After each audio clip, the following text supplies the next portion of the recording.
vou como pola metade do Sempre en Galiza, que o collín estes días de atrás, porque como estou así tan repunante, e despois de ano e medio ou algo máis lendo a risco, a miña idea, cando collo a risco, é se xa relín a Krishnamurti naquel momento, se xa tamén collín un par de libros de budismo de volta, é dicir, vou con risco, non? Que eu falaba cunha amiga que tamén é unha gran lectora de filosofía, que ela xa lera máis cousas de risco que a min, e ela plantéxame esta idea, non? É que a risco hai que lelo despois de ter estoutras lecturas. E aí me boto eu tola. Quería ir a Castelao, porque eu, a ver, para min Risco é un autor espectacular, mas Castelao é ese home que o galeguismo teno sacralizado, non? É Deus. Eu sempre en Galiza, parece a Biblia do galeguismo, e digo, eu quero volver agora con este pensamento actual e con esta madurez. Madurez persoal e lectora. Eu leo, penso e vivo fora da norma. Daquela, pode ser que non sexa un bo escritor. Eu tampouco lín demasiada narrativa, non? Eu son unha lectora de ensaio.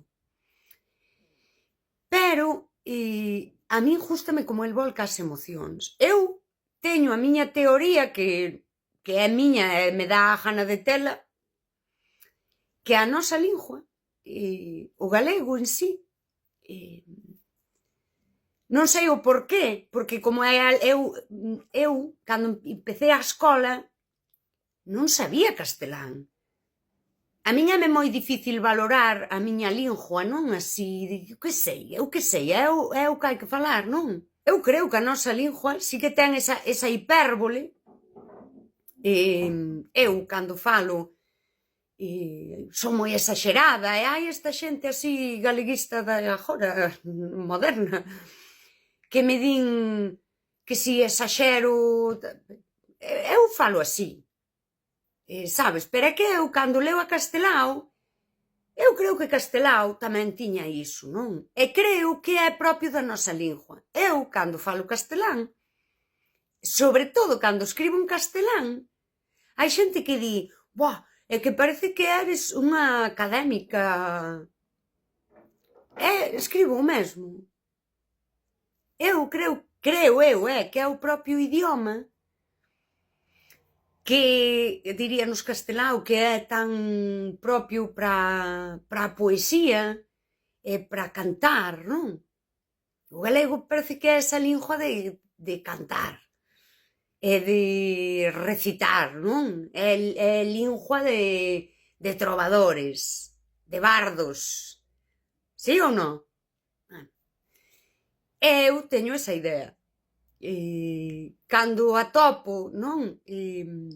Ideas filosóficas da época en Risco e agora en Castelao e plantexamentos filosóficos, claro, parece que non me soan como aos filósofos franceses e alemáns, non sei. Eu estou convencida que é o idioma. E iso a min pareceme ben. Cando, despois da guerra, el escribe aquel segundo libro e di todo o que puxen antes, esquecédeo, que si se publicou, pero esquecédeo porque a situación xa non permite todo aquelo tan ideal que el tiña xa escrito. E Castelao era un idealista. E a min a xente idealista gústame. A xente que pon todo aquí en riba e que seguramente é consciente de que aquí en riba non se pode chegar, pero como se fose unha relea, di eu vou loitar ata aquí. Outra cousa que admiro moito en Castelao, eu creo que E ademais eu creo que é algo que vai parello, non? Ser idealista e ter ética, porque eu creo que Castelao era un home de principios, eu creo que vai parello. Cando ti és idealista, eu tamén me considero idealista. Cando ti és idealista, un dos teus ideais é ti ser ese ser humano ideal, que ti crees que teríamos que ser todas e todos para ese mundo ideal que vive na túa cabeza. Isto, cando o meu amigo Paulo me di, eres a persoa adulta que eu coñezo que mellor conservada ten a crianza interior, eu creo que é unha tríada. Crianza interior viva, idealismo e ética. A crianza interior é idealista. Si, a crianza é idealista. Ten fantasía, ten imaginación e ten gana de vivir e ten esperanza. Así que isto xa é así. E cando ti és idealista, no teu mundo ideal, non? Existen seres humanos ideais. E dentro, aí entra a ética. Ti queres ser ese primer ser humano ideal que habita un mundo ideal que vive na túa cabeza. E eu creo que Castelao era este tipo de persoa. Porque quen carallo permite, como a él, que o desterren a Extremadura, perdiu a praza de funcionario? Sí, iso é ética. Pero esa ética nace dun idealismo que está apegado á crianza interior. Por eso ás veces digo, calad a boca antes de mencionar a Castelao, porque, Dios mío, sabes, é bonitísimo ser un ser humano así.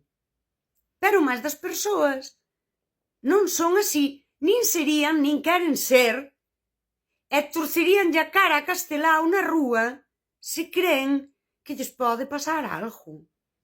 Que eu ás veces digo, ves cajar pola túa cultura, ai, non digo nada porque, ai, Dios mío, porque eu teño de... eu son moi amiga de... a ver se lle vai parecer mal. E despois, día de Castelao.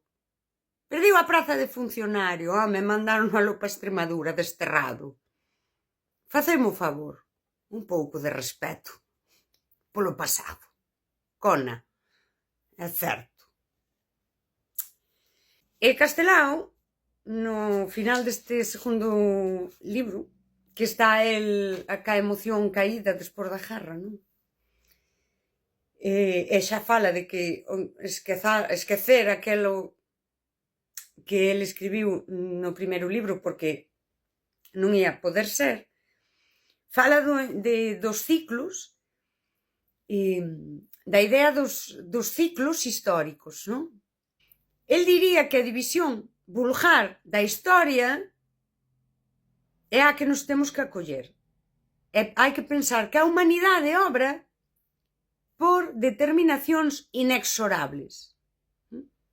E di, a formiga é libre, mais o formigueiro non. Fala Exipto, Grecia, Roma, vale, para explicar que históricamente hai como, é certo, quero dicir, isto é así, hai épocas como a de esplendor, hai épocas intermedias, hai decadencias, non? Cando el fala, pois, de Exipto, Idade Media, Grecia como período de desenrolo, que el usa esta palabra que non se pode usar, desenvolvemento. Roma é un período de decadencia espiritual e ao mesmo tempo de progreso utilitario, onde morre o sentimento relixioso e arrufían as entrañas da cultura. Gustoume moito esta frase porque período de decadencia espiritual é de progreso utilitario. E, di el, estamos asistindo ao fin dos tempos modernos. A min gustoume moito isto, porque eu creo que Castelao tiña razón.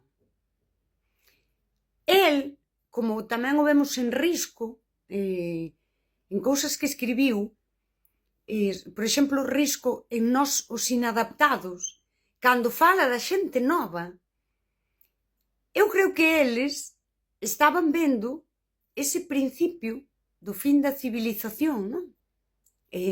Do fin deses tempos modernos.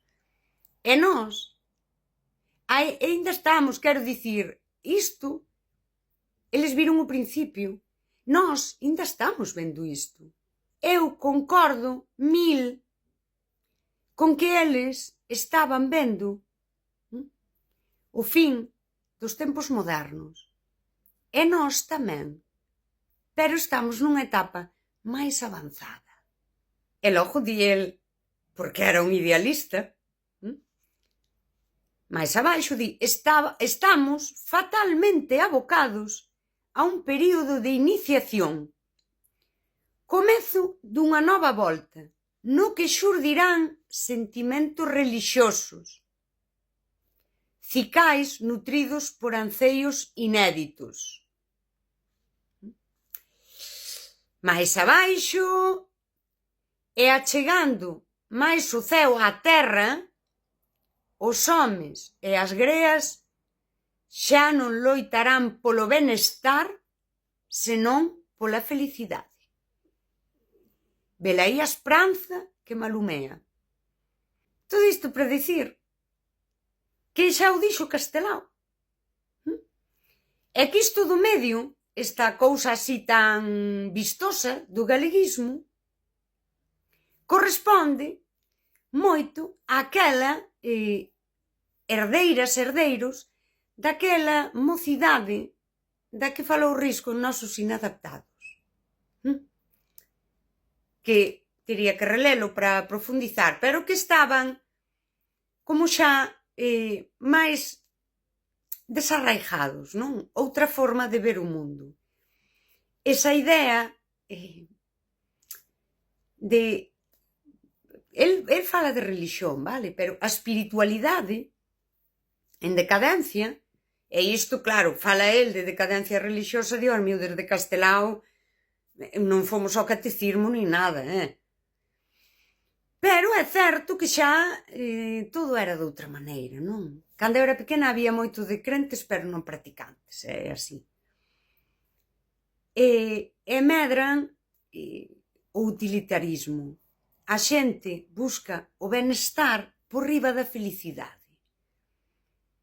E daquela, cando a esperanza do Castelao é o momento no que a xente buscará a felicidade por riba do benestar.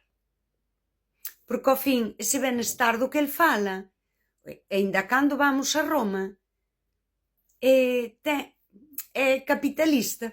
En Roma non había capitalismo, é dicir, moeda había, pero é ese recibir, ese moverte máis desde o ego. Tamén hoxe vivimos máis da xente é pobre, jová. Non, porque un ve os precios dos alugueres e dice a xente é pobre. Sí. Pero movémonos tamén por un novo capital que é o capital simbólico. E o capital simbólico dentro dese utilitarismo a veces son as persoas que me rodean. Castelao tiña razón. E todo o que fixemos no medio non o fixemos ben. Non fixestes, que eu non fixo nada. Eu estaba aquí vivindo de normal, de señora random.